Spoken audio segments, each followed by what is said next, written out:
Everybody knows Albert Einstein for his theory of relativity and the Nobel Prize he won for it. He also— What? I didn't win the Nobel Prize for relativity. I won it for explaining the photoelectric effect.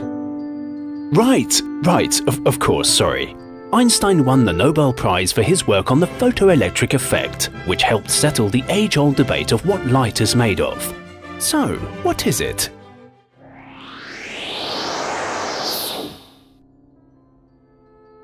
Okay, let's rewind a little. Newton had thought light was made of particles, and his rival Hooke had thought it was a wave. And when technology advanced enough, some experiments proved Hooke was right.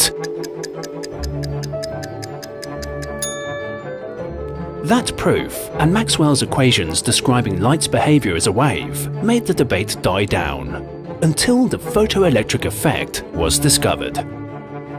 When light hits a cable next to another cable, electrons jump from one to the other. It was thought it happened because waves of light made atoms vibrate until they ejected an electron. But when it was measured carefully, a big contradiction was found. It only happened for light of some wavelengths. For others, no electrons jumped at all. Einstein was bewildered. The photoelectric effect should work regardless of the type of light. If light wasn't made of particles, and now it turned out that it couldn't be made of waves, what was it made of?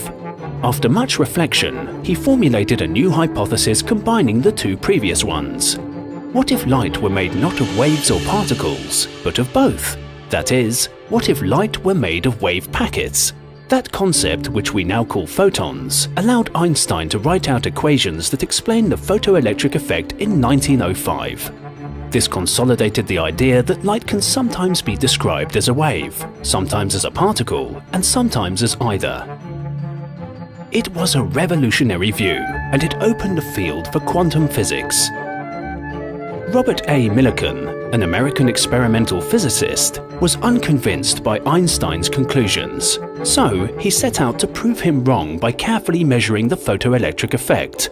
However, years later, Millikan ended up proving Einstein right, and they were both awarded the Nobel Prize in Physics.